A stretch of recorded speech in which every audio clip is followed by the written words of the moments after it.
Show, show. Que bom, pastor. Pastor, obrigado por estar com a gente, tá?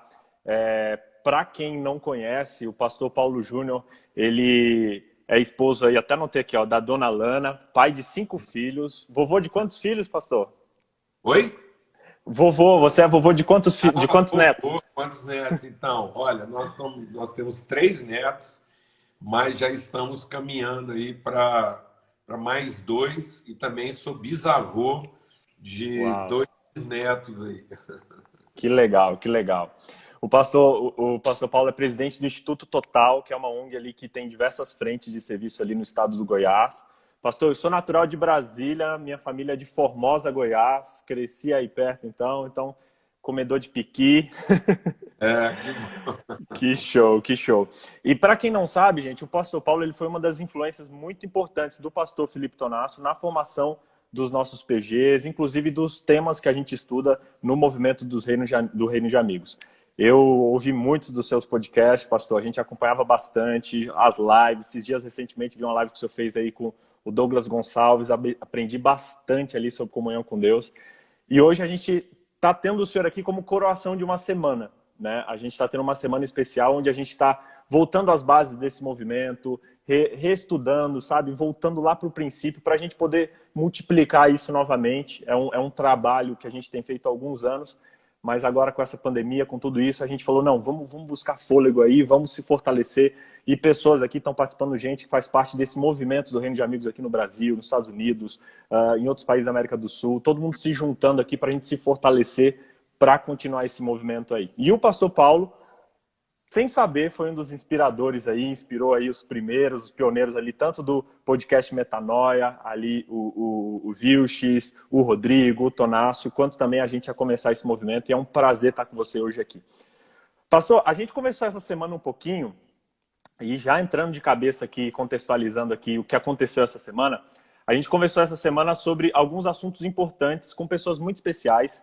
A gente falou um pouquinho, até me mandaram aqui sobre graça, sobre discipulado, sobre perdão, reino, missão, que são temas que a gente estuda muito nisso, e eu confesso para ti que são temas que mudaram a minha vida e o meu cristianismo aí nos últimos 2 anos. E hoje, a gente está aqui para conversar um pouquinho com o pastor Paulo sobre identidade e maturidade no espírito.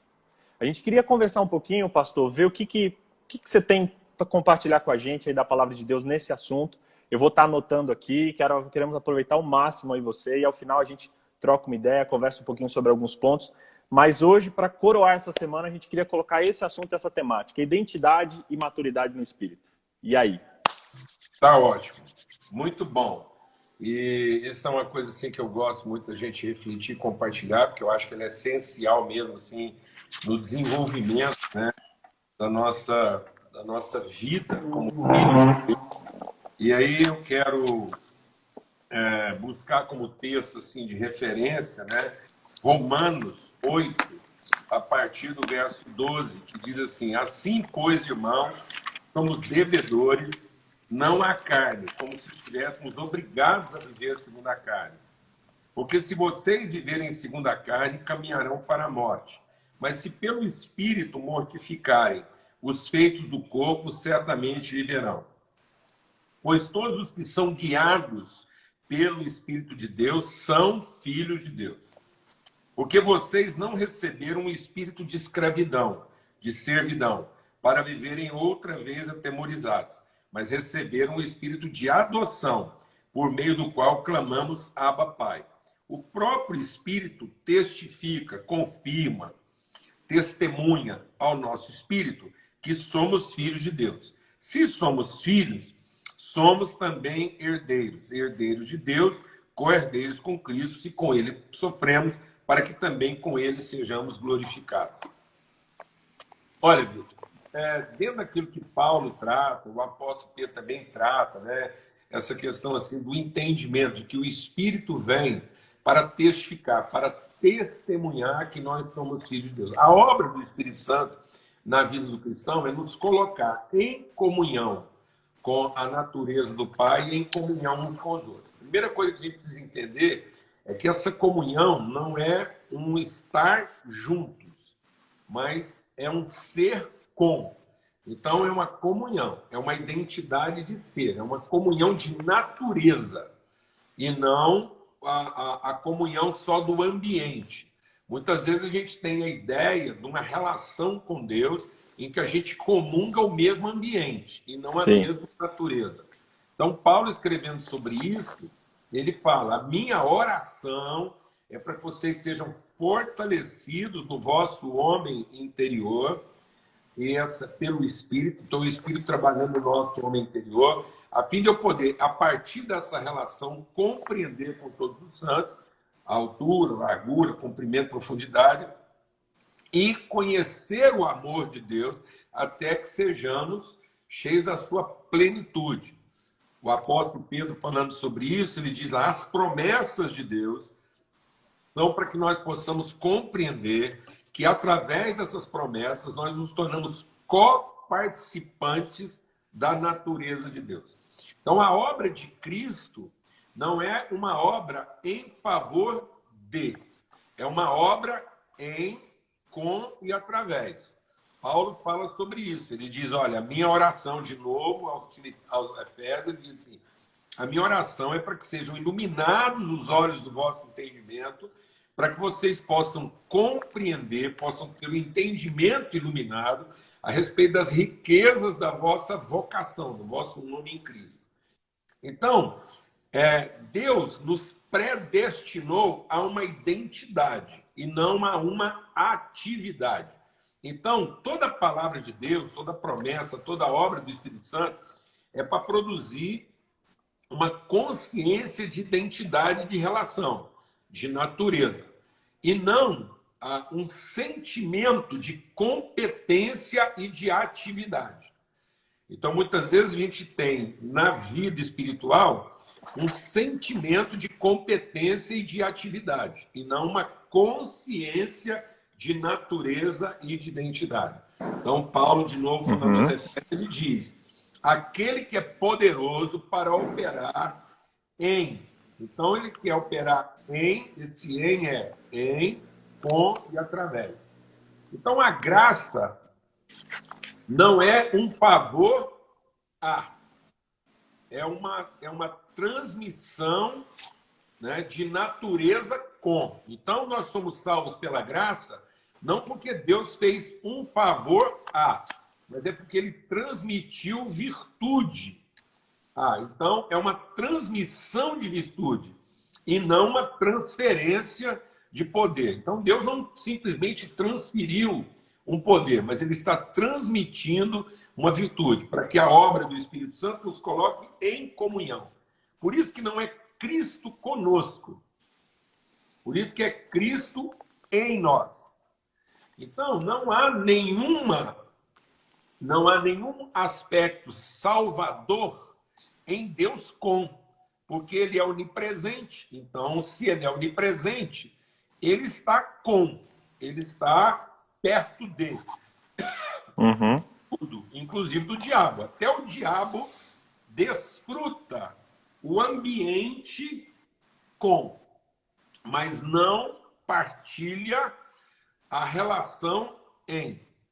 Então, ele tem o contato do ambiente, mas ele não tem a convicção da relação. Por que eu estou dizendo isso? É porque dentro dessa perspectiva apresentada por Paulo, pelos apóstolos, pelo próprio Jesus, que é Cristo em, a mente de Cristo, ou seja, o que Jesus veio fazer? Ele sendo o unigênito, ou seja, ele sendo o único portador dessa genética unigênita. Então, a obra da salvação não é um benefício operado em favor de, mas é uma genética transmitido a. Entendeu, né? Então, é uma transmissão genética, é a geração de uma identidade.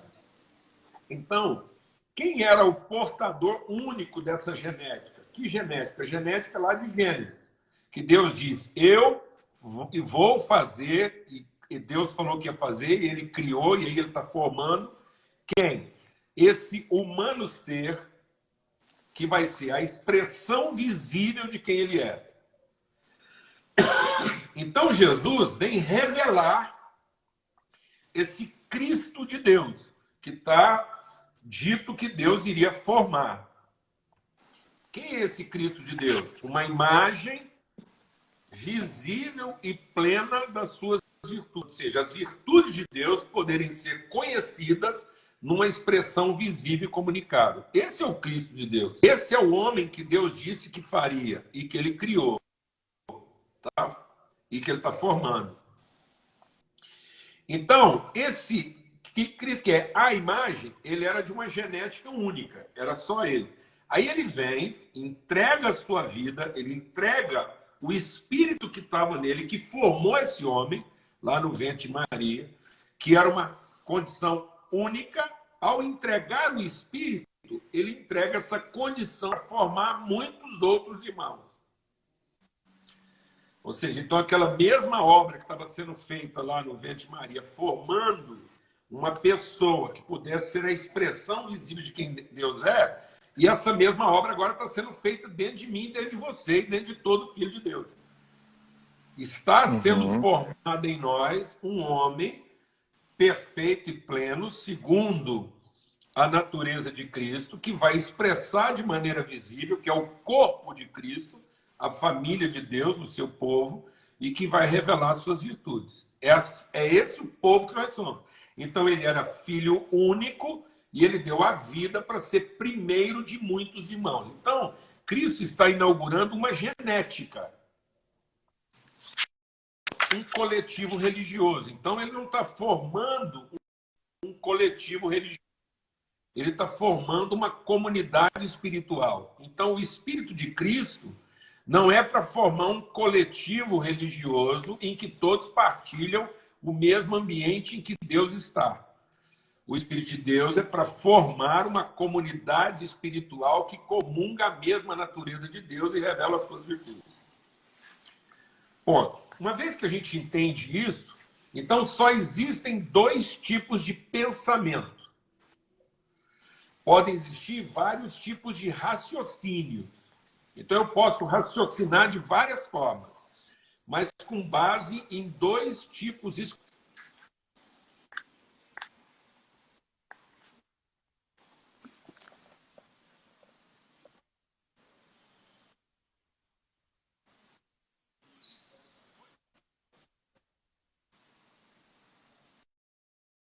movido de servidão, ou eu estou movido de uma consciência de filiação.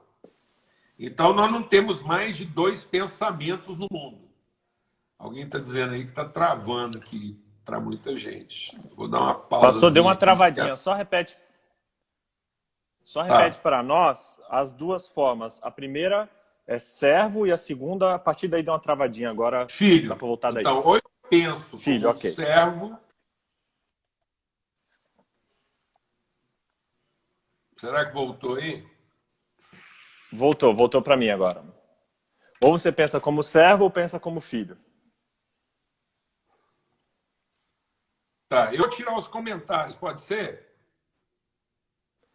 Não, acho que pode deixar, mas agora voltou. Pronto. Aí voltou. A gente vai enfrentando aqui. Bom, então, ou eu penso como um servo, tá, no pensamento do serviço, da atividade, ou eu penso como um filho, na perspectiva da identidade.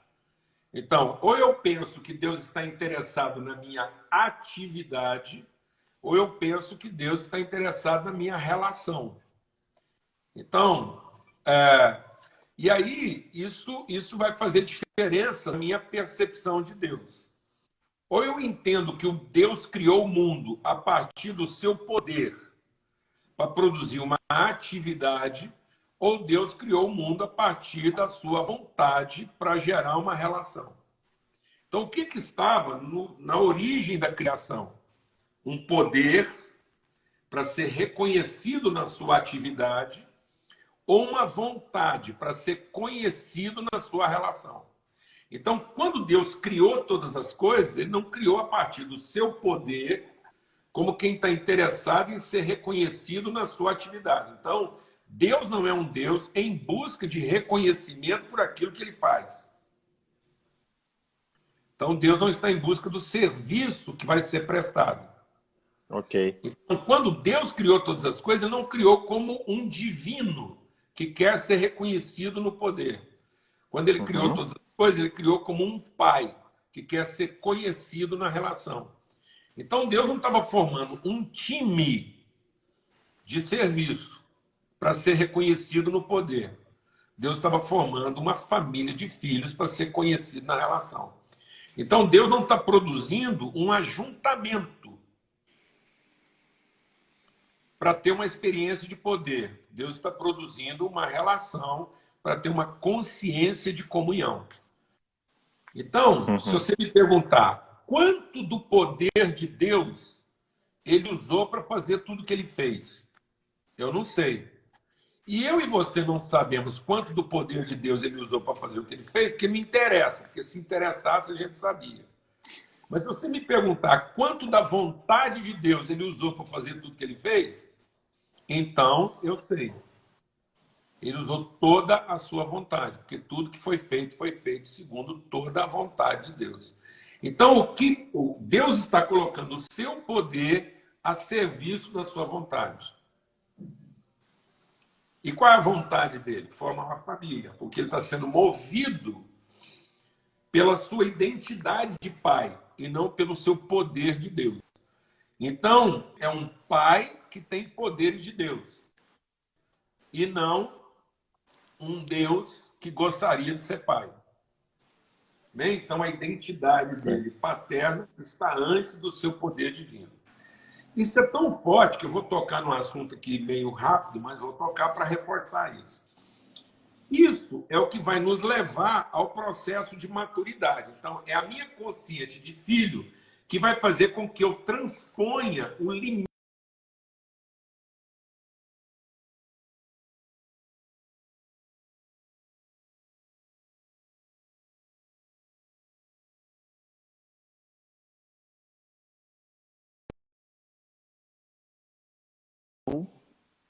Oi, pastor? Travou aí um pouquinho, mas voltou agora. Tá me ouvindo? Vamos, faz parte. Essas lives aí, vira e mexe, sabota nós. Toda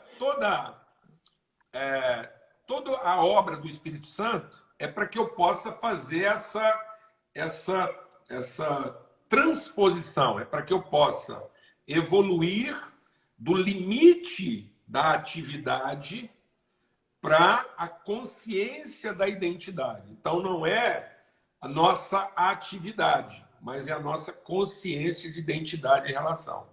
Isso é tão forte que na cruz de Cristo, o que é a cruz de Cristo? É o momento em que, pelo poder do Espírito Santo, Jesus vai fazer a transição da divindade para a paternidade. Então, a cruz é para que eu me liberte do divino e conheça o paterno. Porque na cruz Jesus diz assim: Deus, por que me desamparaste? Pai, nas tuas mãos eu entrego o meu espírito. Então, a maturidade está em me libertar, em me esvaziar dos poderes do divino e me apropriar da consciência do paterno. Então, Cristo não é glorificado no seu poder, mas ele é glorificado como filho. Ele diz: glorifica o teu filho para que teu filho glorifique a ti. Jesus está mostrando todo esse dilema da cruz, porque ele diz assim: nesse momento em que eu estou sofrendo, eu podia evocar o teu poder para o Senhor me livrar disso. Mas eu não estou aqui para usufruir o teu poder, eu estou aqui para cumprir a tua vontade. Então eu me submeto à tua vontade e abro mão do teu poder. Então ele está abrindo mão, por isso que Paulo diz: nós devemos ter o mesmo sentimento que houve também em Cristo Jesus, que tendo conhecimento dos poderes de Deus, ele se esvazia desses poderes para ser achado em imagem humana, porque essa era a vontade de Deus, ser conhecido através de uma figura humana como pai de muitos filhos. Então, nosso grande desafio como homens é revelar a natureza paterna de Deus e não manifestar os poderes divinos. Então, nós não estamos aqui para dar evidência aos atributos divinos, mas nós estamos aqui para dar testemunho das virtudes paternas, o amor, a bondade, a benignidade, a misericórdia. E é na medida em que eu vou me esvaziando dos poderes que eu sou forçado a me agarrar às virtudes, porque as virtudes só se revelam exatamente nos momentos em que eu não tenho os poderes. É quando eu não tenho os poderes que eu tenho que perdoar, amar, ser paciente, ser longânimo. Então, as virtudes vão se revelando na medida em que eu sou fragilizado nos poderes. Então, é isso que vai fazer a diferença. Então, é essa transição de pensar que eu sou um servo investido de poder e entender que eu sou um filho compromissado com a vontade. Então, é uma libertação do pensamento, né, em que eu deixo de pensar pelo serviço, deixo de pensar pela atividade, deixo de pensar pelo poder e passo a pensar pela relação, pela comunhão e pela vontade. Quem é o exemplo máximo da corrupção do pensamento pelo serviço? É o próprio Satanás, porque ele era o Lúcifer. Então, por que ele é o anticristo? Ele é o anticristo porque ele vê a sua própria existência significada no serviço e não na relação. Então, ele era o Lúcifer, né? Quem era o Lúcifer? O Lúcifer era o ISO 9000 do céu. Então, ele era o padrão de qualidade, ele era o sinete da perfeição. Sinete da perfeição não é um sino, né? Sinete da perfeição é um carimbo. Então, é como se o Lúcifer fosse aquele cara que dava o aceite de todo o serviço que tinha no céu. Então, tudo que era feito no céu, ele era o padrão de qualidade, tinha que passar na escrivaninha dele lá, e ele que tinha que dizer se aquilo estava dentro dos padrões celestiais. Então, ninguém estava mais perto de Deus pelo poder do que o Lúcifer. Então, ninguém está mais perto. Então, o estar perto não quer dizer que eu estou próximo. Próximo quer dizer que eu tenho uma comunhão de identidade. Perto quer dizer que eu participo da mesma atividade. Então, dentro das atividades celestiais, ninguém estava mais perto de Deus. E aí, exatamente porque ele estava perto pela atividade, ele começou a achar que ele era merecedor da relação. Ou seja, o Lúcifer foi anjo de luz até o dia que ele achou que aquilo dava para ele algum direito e algum tipo de reconhecimento. Então, o Lúcifer não virou diabo porque ele pensou em fazer uma coisa errada. O Lúcifer virou diabo no dia em que ele precificou o seu poder. Ele transformou o seu poder em comércio. Ou seja, ele deu ao seu poder uma conotação comercial. Ele passou a ser um prestador de serviço, né? Então, ele achou que ele poderia merecer a intimidade pelo tipo de serviço que ele prestava. Então, isso é um limite. Então, o que o Lúcifer mostra para nós?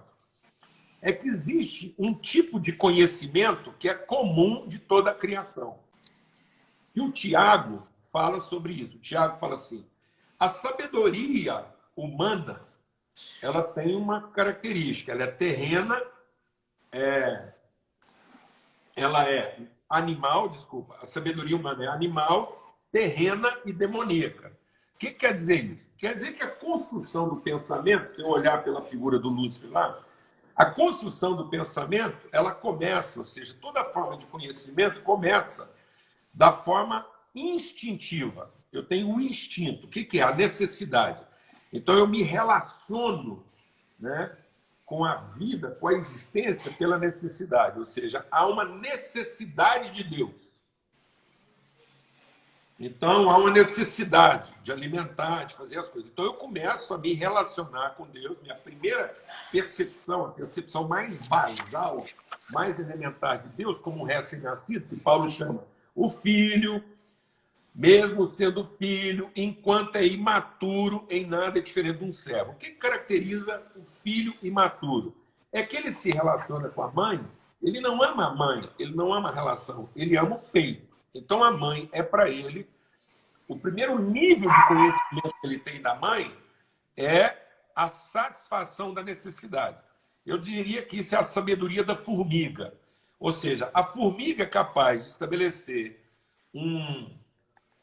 um programa de atividade, ou seja, a formiga estabelece uma rotina a partir de uma necessidade. Ou seja, dá para você treinar uma formiga. Dá para você ensinar liturgia para uma formiga. Então, a formiga tem uma liturgia. Por exemplo, eu tenho umas formigas aqui em casa que são crentes. E elas têm o horário do culto. E o culto delas é feito onde tem o açúcar. Então, eu mudo o açúcar de lugar e elas conseguem achar um monte do poder. Elas sabem onde é que o poder está caindo, o poder está sendo derramado, e elas conseguem achar o culto da bênção. Por quê? Porque elas têm uma relação instintiva. Tá certo? Ou seja, ela tem percepções instintivas, ela sabe onde está o açúcar. Então, dá para você fazer uma liturgia na exploração da necessidade, o poder na satisfação da necessidade. Então, não está necessariamente errado, desde que você não escravize as formigas em função do açúcar. Então, se você quiser mudar a liturgia da formiga, basta você mudar o açúcar de lugar, elas vão ficar meio sem igreja um tempo, mas logo elas vão achar onde é que a igreja de poder fica. Eu não estou criticando. Isso aqui não é uma crítica, isso é só uma leitura, uma percepção, que é um nível. Então, não está errado. Mas tem que evoluir disso, entendeu? Isso é uma coisa primitiva. Ou seja, em todo lugar que você for no planeta, qual é a única coisa que você tem certeza que você vai encontrar? Culto. Você não sabe de que forma. Mas a eternidade está no coração do homem, o homem tem necessidade de Deus, então em todo tipo de cultura você vai encontrar o quê? Culto. O culto de quem? Das formigas. Depois você evolui de um pensamento instintivo, onde a atividade tem um papel preponderante, o serviço, para um culto intuitivo. Ou seja, você vai mudando as suas necessidades e agora você não tem mais necessidades apenas fisiológicas, você não tem mais a necessidade objetivo. Você tem necessidades um pouco mais complicadas, um pouco mais cognitivas, elaboradas. Aí você não tem o culto da formiga, você tem o culto do macaco. Porque agora o macaco ele sabe quebrar cocos para satisfazer sua necessidade. Então ele consegue elaborar uma liturgia um pouco mais sofisticada, mas ele continua sendo macaco. Então os macacos comem juntos, os macacos se encontram não tem coco. Então, ou seja, ele é um pouco mais elaborado. O macaco come com outros seres, desde que a comida seja boa para todos. Ele assume riscos. São riscos assumidos em favor da contemplação dos seus interesses. Então, há um limite agora do intuitivo. Eu já não sou mais instintivo, porque não é só o ímpeto da satisfação da necessidade, mas é uma elaboração um pouco mais sofisticada, porque é a contemplação dos interesses. Ou seja, eu aceito até algum tipo de constrangimento, desde que meu interesse seja contemplado, né? E então é aquela relação que antes eu comecei uma relação porque precisava, mas agora eu nem preciso tanto dessa relação, mas eu mantenho a relação porque ela é interessante.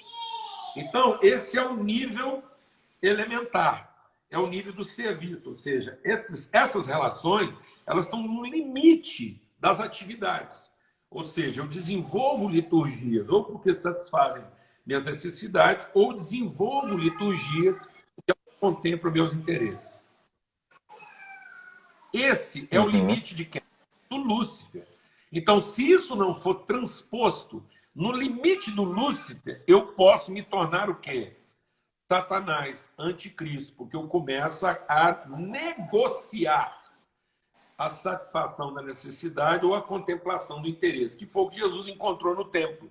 O que Jesus encontrou no templo? Ele falou assim, isso aqui tinha que ser um lugar de comunhão, mas passou a ser um lugar de quê? De comércio. Comércio.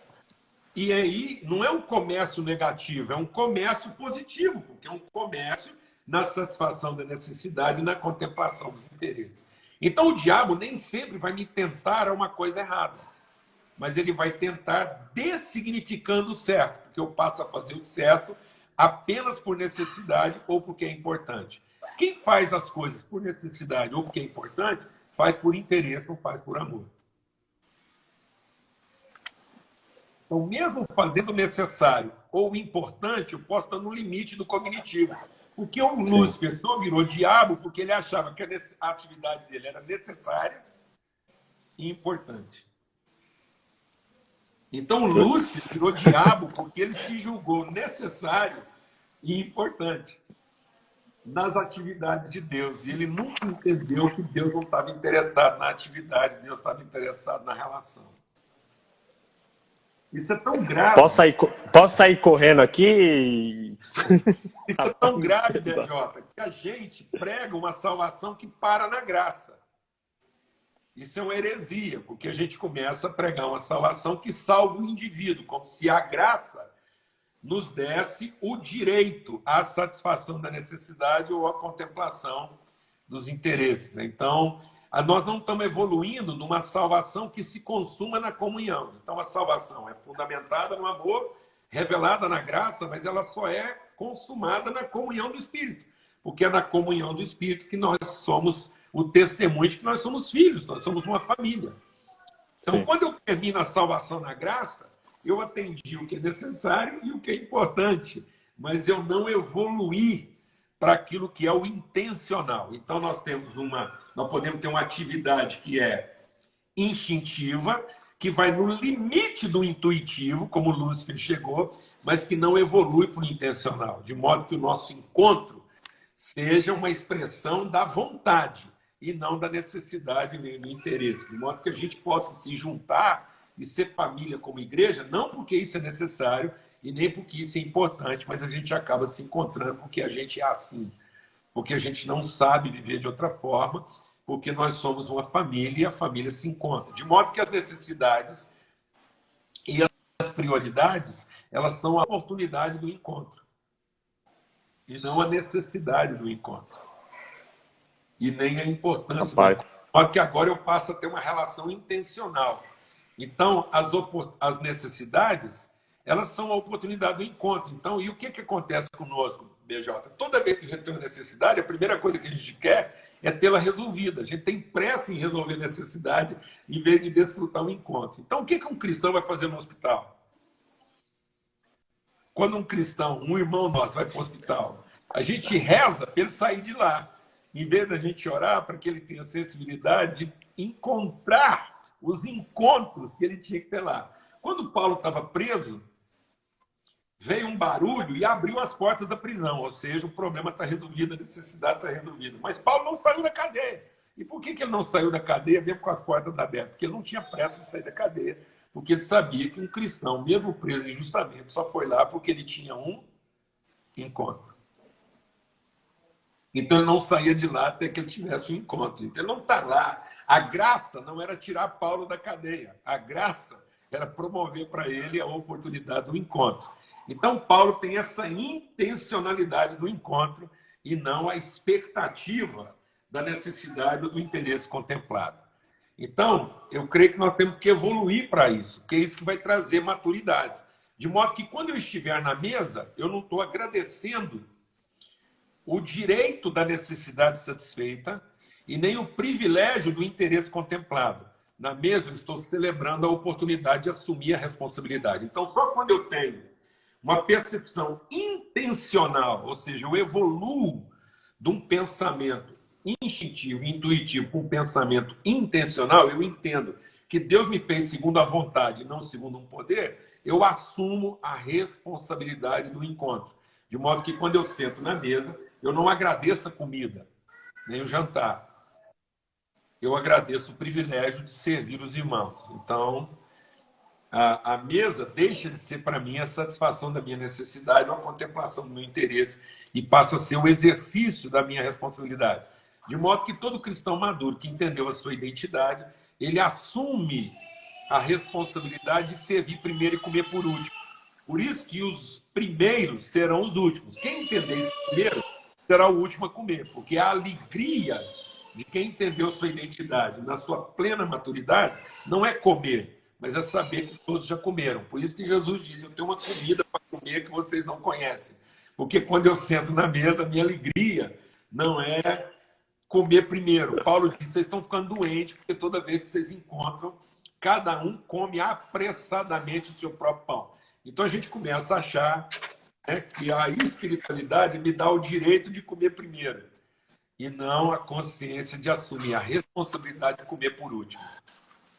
Então, até hoje, BJ, a gente ainda senta na mesa e quando dá graça pela comida e não pela comunhão. Sim.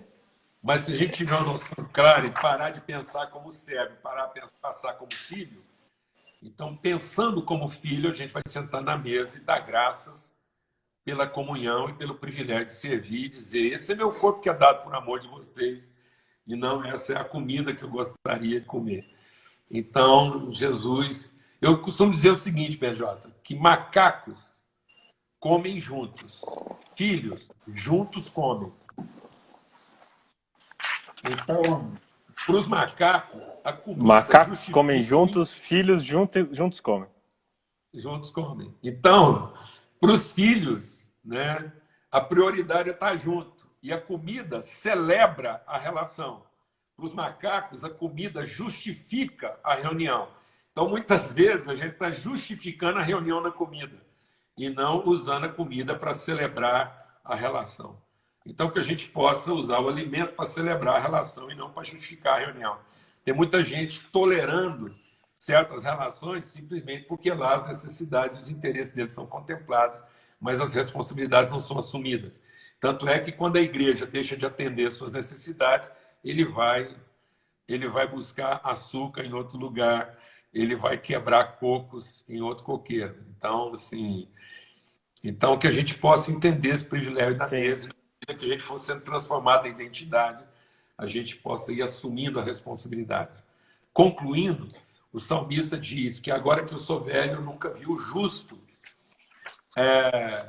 padecer necessidade, nem o seu filho mendigar o pão. Ele está falando do justo. Quem é o justo? O justo não é aquele que não tem fome. O justo é aquele que tudo que tem é para alimentar o outro. Então, um cristão ter fome não é vergonha, porque até Jesus teve fome. Mas a vergonha para um cristão seria alguém precisar dele e ele não ter o que oferecer.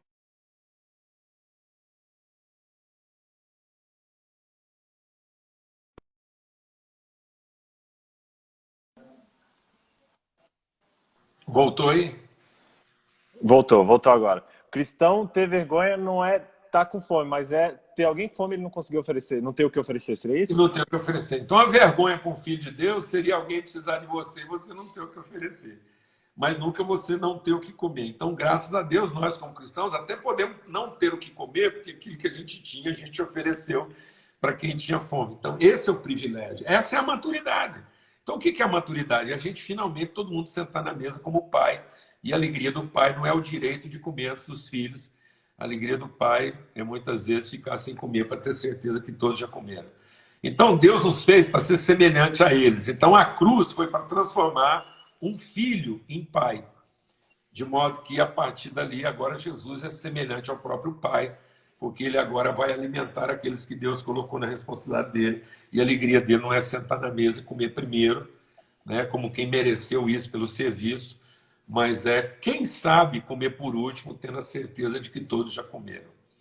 Então é isso, esse senso de identidade em Deus é que vai produzir em nós maturidade, porque agora a gente vai ser dirigido por um pensamento intencional, uma vontade, e não vivendo no limite do intuitivo ou no básico do instintivo. Então nós não fomos feitos para ser instintivamente prestadores de serviço e nem intuitivamente comerciantes, né, de atributos, trocando atributos por algum tipo de benefício, mas para intencionalmente ser transmissores de virtude. Amém? Amém. Graças a Deus, espero ter contribuído aí. Deu uma Ó, grande alegria estar com vocês. a Dani comentou aqui que essa live vai virar um e-book. É isso aí, galera. Ó, só de anotações minhas aqui, ó, deram 4 páginas e meia mão tá saindo fumaça. Mas, pastor, só recapitulando aqui então, ó, a gente falou de algumas coisas.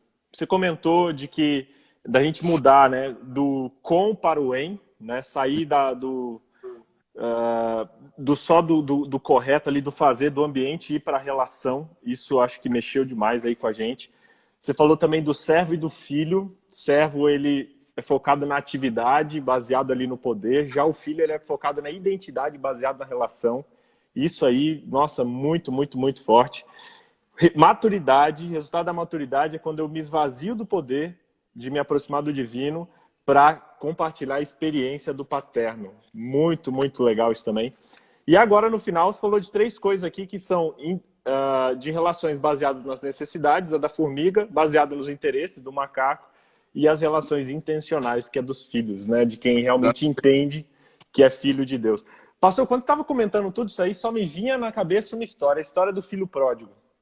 Acho que ilustra claramente tudo isso que você falou, né? Exatamente. Exatamente. A gente tem o filho mais novo que viveu uma experiência instintiva, ele foi atrás de satisfazer seus instintos, suas necessidades. Temos o outro que nunca saiu de casa, mas ficou no limite da sua intuição, ele ainda achava que podia ter alguma vantagem, e o pai queria reencontrá-los na intencionalidade do seu coração. Tudo que eu sempre tive, sempre foi de vocês, e sempre que vocês pedirem vai ser de vocês, e vocês nunca vão ter que fazer nada para merecer isso. Sempre foi de vocês. Essa é a intenção do meu coração. Eu acho que Deus quer nos levar para isso, para esse universo da intencionalidade, ou seja, uma vontade compromissada. Quando a gente não entende isso, BJ, a gente passa a ter uma vida hiperativa, em vez de ter uma vida proativa. E às vezes hoje a igreja está marcada de hiperatividade, buscando merecer ou ter direito sobre alguma coisa, em vez de ter uma vida proativa para revelar aquilo que na verdade nós já temos e não ficar buscando aquilo que nós ainda não temos e não somos. Então, o pai, ele quer pôr os filhos juntos, né? Então, o filho instintivo achou que podia ficar sem todo mundo. O filho intuitivo acabou negando o irmão porque achava que não havia mérito no que ele fazia, mas havia mérito no que ele fazia, né? Então a gente começa a discriminar, né? Você sabe quantas coisas a gente está fazendo hoje que são cruéis, né? Então, nesse limite do intuitivo, a nossa relação com Deus por interesse, né, por direito, né, nem por necessidade. As pessoas que são movidas, as formigas acabam tendo cultos mais sinceros do que os macacos, né? Os macacos têm cultos mais sofisticados, mais elaborados, mas acabam também tendo mais contenda entre si, né? São mais litigiosos, litigantes. Então, por causa disso, né? O pai está dizendo, esse é teu irmão. Você fala, não, esse é seu filho, pode ser seu filho. Meu irmão, ele não é. Então, assim, essa crise aí que a gente vive, e o pai querendo insistir, não, a minha vontade é com ambos, é a minha vontade.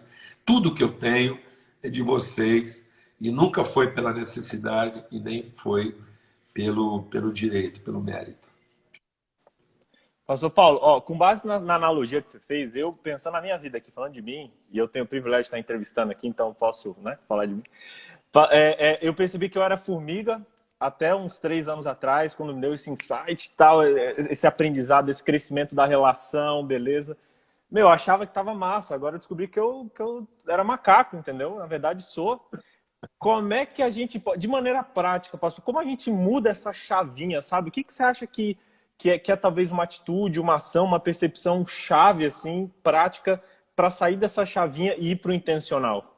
Isso. Então, a primeira coisa, quando a gente fala do macaco, você vê, né, que os macacos são agentes de espetáculo, né? Então, você vê muito espetáculo de Sim. macaco, de cachorro, né? Eu falo, até, inclusive, quem quiser encontrar o que é essa definição do crente intuitivo, tem muito cachorro crente aí na internet hoje, né? Os caras ensinam os cachorros a fazer oração antes de comer, você viu aquilo? Eu falo que essa mesa, você viu? Sim. O cara põe um punhado de cachorro, aí ele ora, e os cachorros só comem depois que ele fala amém, né? Então eles aprenderam a orar para merecer a comida. É brincadeira. Então nós estamos tendo muito culto de cachorro e de macaco, que a gente aprende a rezar só para poder merecer a comida, né? Então eu tenho cachorro em casa, ele é crente, né? Ele percebe que eu estou chegando, ele percebe sinais que eu estou chegando, e antes mesmo de eu chegar, já começa toda uma liturgia, né, de ritos e cantos para ver se eu me aproximo mais dele, né? Então, você sabe o que é isso, né? Tem um cachorro Sim. mais tradicional, né, que late au, tem um cachorro assim um pouco mais pentecostal, que late au, au, au, au, au. E tem cachorro assim neopentecostal que late au, au, au, au, au. Então faz aquela. Então, assim, a gente, infelizmente, a gente foi rotulando as pessoas, que são ritos, né? Para tentar atrair a atenção do dono, né? São ritos e tudo, dança e muita coisa assim. O que muda? muda o que mudou no coração da mulher samaritana. Jesus disse: ah, se você soubesse o que ele já te deu, então você deixaria de viver de acordo com o que você ainda quer receber. A grande virada é entender que, como filho, ele já nos deu. As promessas não são para eu descobrir o que eu posso receber. As promessas são para descobrir o que já me foi concedido. Então, as promessas não é para que eu aperte Deus com o que eu gostaria de ganhar.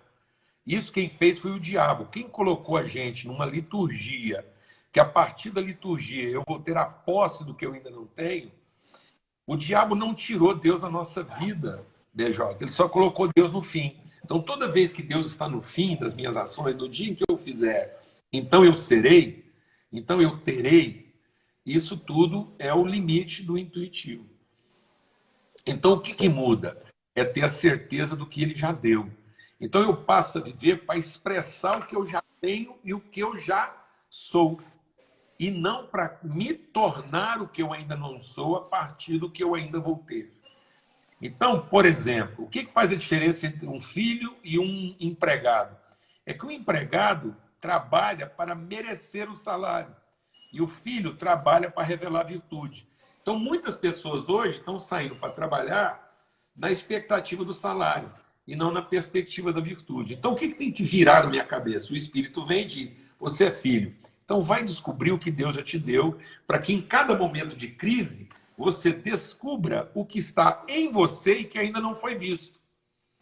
Então, a fé é a certeza do que ainda não se viu. Esse ainda não se viu está onde? No que eu vou receber? Então, muita gente pensa que a fé é para eu receber aquilo que eu ainda não vi. Não. A fé é para que eu possa revelar de mim aquilo que ainda não foi visto. Então, a fé é para que eu vá me tornando uma expressão cada vez mais visível do filho que eu já sou. De modo que, com o rosto descoberto, eu possa me transformar na perfeita imagem do Pai. Então, isso que tem que virar. Ou seja, a fé não é para me colocar perto de Deus a uma distância que Ele me abençoe. A fé é para me tornar a expressão mais próxima de quem Ele já é. Então, sem fé é impossível agradar a Deus, porque é aquele que se aproxima de Deus. E eu penso que essa fé que me aproxima de Deus é a fé que me põe perto dele o suficiente para ele me abençoar. Não. A fé, a convicção do que ele já me deu, me torna a expressão mais próxima de quem ele é. Então, a fé é para me tornar alguém próximo de quem Deus é. E não para me levar perto de onde ele está. Então, o propósito de Deus, ele já te abençoou, para que você agora vai se tornando numa expressão cada vez mais próxima e perfeita de quem ele já é. De modo que quem vê um filho, vê o pai que o enviou. Então, eu vou começar a encontrar nos meus desafios, quando tiver um desafio na minha vida, eu não tenho a ansiedade do que me falta. Eu tenho a segurança de que se aquele desafio vier até mim, Deus já depositou em mim as condições para aquilo. Então, aquele desafio não é contra mim, ele é a meu favor, porque agora é a oportunidade do encontro em que eu vou revelar a respeito de mim mesmo, coisas que eu mesmo não sabia que já estavam depositadas aqui. De modo que do meu interior fluirão rios de água viva. Amém? É só isso. Rapaz, muda tudo, né? É uma... E aí a gente para de lutar, porque na verdade a gente já tem, né? Na verdade não é pegar, é conseguir resgatar o que já está aqui, isso, né? O que a gente já recebeu. E a gente para de lutar para ser o que a gente ainda não é, para ter a liberdade de se transformando naquilo que a gente já é. Como uma semente incorruptível, foi plantada, ela vai cada vez mais expressando coisas que a gente nem sabia que ela tinha, mas que ela vai revelando. Então não é um processo de mudança. Não é como eu tenho que mudar para me tornar o que eu ainda não sou, mas é como eu posso ser transformado numa expressão mais clara de quem eu já sou. Por isso que é o Espírito fortalecendo o nosso homem interior. Amém? Isso, amém. Não é nem uma transformação para uma identidade, é o resgate de uma identidade, na verdade. Né? Exatamente. Que eu já tenho e que já fui então, criado eu não com isso. estou indo para Deus. Eu não sou um humano ser que tem a expectativa de Deus. Eu sou um humano ser que tem a perspectiva de Deus. Então, de acordo com a perspectiva que eu tenho de Deus, eu vou me transformando numa expressão clara de quem Ele é. Mas não sou um humano carente com expectativa de Deus. Deus não está no meu fim. Ele é o meu propósito porque Ele é a minha origem. Sendo Ele o meu alfa, O autor, ele também é o consumador, é o meu ômega. Então o diabo só tirou Deus da origem. Porque quando ele tirou Deus da origem, Deus continuou sendo Deus, mas deixou de ser pai. Sim. E Legal, Jesus pastor. veio para revelar a divindade, Jesus veio para revelar a paternidade. Olha, isso aqui, galera, tudo isso aqui vai virar um e-book, tá? É só você cadastrar seu e-mail gratuitamente lá no meu Instagram. Mas, pastor, muito legal essas percepções. Estão vindo aqui várias perguntas aqui no chat. E assim, a gente não vai ser egoísta, não. Não vou ficar só perguntando aqui, não. A gente vai por um bate-papo agora com o pastor, onde a gente vai conversar um pouquinho, vai poder trocar uma ideia, vai poder responder até algumas perguntas de vocês mais próximos. Aqui já estamos chegando no nosso limite do Instagram. Então, assim, você que está aqui nessa live, participou, viu isso aqui, agora quer trocar uma ideia, quer entender um pouco mais, a gente vai estar indo agora para um bate-papo via Zoom, junto com o pastor Paulo, com a Marcele, com a galera da Cia da Vila, onde a gente vai poder perguntar e poder responder algumas perguntas aí com mais calma de vocês, não apenas minha, mas agora de vocês, de todo mundo, para a gente poder trocar uma ideia juntos, tá bom? Então o que vai acontecer agora? A gente vai fechar essa live aqui, você que está assistindo a gente, clica aqui no perfil da Cia da Vila, entra lá no Zoom, tem um link na nossa bio, clica lá que você vai para o Zoom. Infelizmente, o nosso Zoom tem limite de pessoas, então se quando você clicar para entrar no Zoom já estiver cheio, já estiver lotado, pode ir lá para o YouTube Cia da Vila, que a gente vai estar retransmitindo lá no YouTube também. Então, beleza? Então agora a gente vai sair daqui, a gente vai deixar essa live salva, o pastor Paulo vai apertar o botãozinho ali, salvar a live, publicar como IGTV, para vocês poderem ver e digerir isso aí. Até vou ter que assistir depois para dar uma digerida nesse negócio. Mas agora, assim que terminar aqui, clica no nosso link aqui, vai para a bio. Lá na bio tem um link para você participar com a gente, ou lá no Zoom, ou no YouTube do nosso. Muito obrigado aí por esse primeiro momento, tá bom? E a gente se vê junto agora aqui no outro lado, no Zoom, para poder bater um papo com a galera e... Valeu, pode fechar aí, salvar a live por gentileza. E a gente se vê lá, estamos indo lá para o Zoom agora. Valeu. Valeu, pode fechar aí. Pode fechar aí.